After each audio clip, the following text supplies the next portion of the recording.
If you're a self-employed tradesperson, okay, and you pay Checkatrade each month, and that's starting to frustrate you, then you're always going to have to do that until you learn the skills and knowledge in sales and marketing. And your only other option, if you don't want to do that, is you subcontract to other companies to continuously feed you work. If you neglect your sales and marketing knowledge and skills and training, then throughout your entire career as a tradesperson, you're always going to have to depend heavily on somebody else, whether it be Checkatrade, My Builder, or other builders, whoever it is. You're going to always be dependent upon these people to feed you work. Now, the alternative is you learn the sales and marketing skills, which often become overlooked if you're a tradesperson, because we think as long as we're good on the tools and we're good at our craft, then naturally I'll be busy and work will find me. It's a myth, guys. It's a total myth. And when I was a young lad learning my trade, I would turn to other self-employed tradespeople and I would talk to them and ask them, how do I find regular work? I've got my van, I've got my skills, I've got my trowel, I've got my mixer, I've got my buckets, raring to go. How do I find work? And the message was always the same. Just get good at what you do and people will, phone you up and work will find you. That was the first bit of bad advice. Forget about marketing and sales. A good tradesperson shouldn't have to do any marketing. This was the advice. Or, on the flip side of that, the other advice was join Checkatrade. So those were the two pieces of advice that I got from other self-employed tradespeople. What I didn't realise is at the time, guys, is when I was young and naive and I went self-employed, is the people that I was talking to get advice from on this were struggling themselves.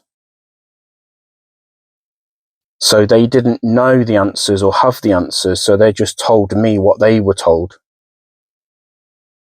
And of course, if you do get a few little jobs off Checkatrade, naturally you think, well, it's working, I'm getting work from it. But what they don't realise is long term, that's going to cost you thousands of pounds, right? That could be kept in your back pocket. I've got one lad in my coaching group who spent 10 grand over a 4-year period with Checkatrade.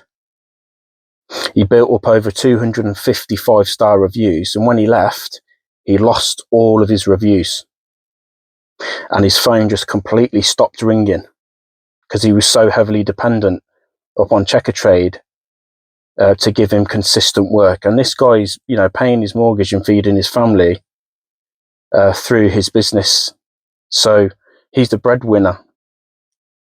So he ended up going back to Checkatrade and paying, I think it was something like £300, over £300 per month that he's paying. And then there's more fees on top. So guys, listen, it's not a great long-term strategy, and you could be in a position where you're being held over a barrel by these companies if you become that heavily dependent on them, whether that's builders or trade association sites. We have to become self-sufficient and self-reliant and build our own brand and do our own marketing. Okay, that's the only way that you're going to be able to increase your earnings and have consistent, regular work on your doorstep without having to pay out big money each month to these companies or rely on builders and developers and stuff like that.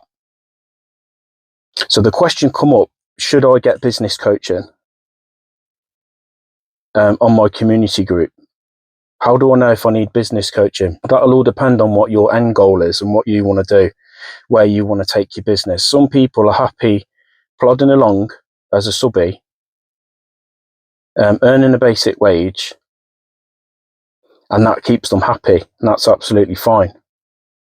Other people want to build a brand, be more flexible, earn more, work less. Maybe they want to work around the school run. Maybe they want to start niching down and specialising so that they don't have to be doing, 6-7 days a week grafting. And if that's the case, then you need to consider learning some skills and some new knowledge on sales and marketing. Many tradespeople see sales and marketing as something sleazy, something, I don't like the idea of sales. But think about this: anything that you've ever bought in your life, you've either seen or heard about it first before you purchased it. It's very rare that we just stumble across something and then make a random purchase. Usually we've seen or we've heard about that product first, and that's all you're doing with your sales and marketing. You're just making your potential customers aware of your products and your services. And what we teach inside the coaching group is very simple. You need to get good at what you do before you start promoting yourself. You need to become an exceptional tradesperson, because many of us are good on the tools, but when it comes to things like communication, cleanliness, being organised, being punctual, etc., things that matter to your customer, we're weak. We're weak in these areas. So just being good at your craft and being good on the tools it's not enough to make a crack of business. So if this interests you, have a look at the link below and you'll see a bit more information on what we do, and how much money you could potentially save by going fully organic in your business and not paying out any money on ads on your marketing. So you do your marketing yourself. It's a DIY job. So if it interests you, check it out and have a look at the link. Now, I just want to end this video with one last point, and something I had to learn and pay the price for. Whenever you're trying to get ahead and do better as a tradesman, earn more money, get better jobs, and just earn more profit and start to see a little bit of success. Whenever you try and do that, right, like an elastic band between your fingers, you try and reach and grow, what will happen is you'll always fall back to your level of knowledge that you've got today. So you might try and strive and do better and earn more money. You think, I'll work harder and harder, I'll work longer and longer, right? But what's going to happen is you're going to burn yourself out and always fall back to your level of knowledge that you've trained yourself on. And that doesn't matter if it's something on the tools, like a new material or a new project that you're trying to take on. It doesn't matter if it's skills off the tools, sales, marketing, organization, CRM systems, digital marketing, websites, right? Whatever it is, when you try to do something on your own, it doesn't work, because you're always going to fall back to your level of knowledge. So you have to consider, do I need to expand my training, my knowledge and skills in this specific area before I can move forward in order for me to grow and do better? Because I spent way too many years, right, trying to do all this shit on my own, researching loads of stuff online on YouTube, on Google, and trying to figure it out alone, because the people that were around me weren't a great help. They weren't where I wanted to be. They weren't earning the sort of money I wanted to earn. They weren't living the sort of life I wanted to live.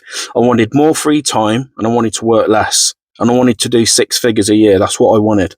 I couldn't find anybody around me that was doing that. Okay, so whenever I try and grow and expand and do well and be a successful person, I would always fall back to my level of knowledge. Okay, so I had to train and learn, which took fucking decades. It doesn't have to take you decades, because I've condensed all this information into a simple online training course that you can access whenever you like. And it's fucking 80p a day. It's not like it's going to cost you hundreds and hundreds of pounds like Checkatrade.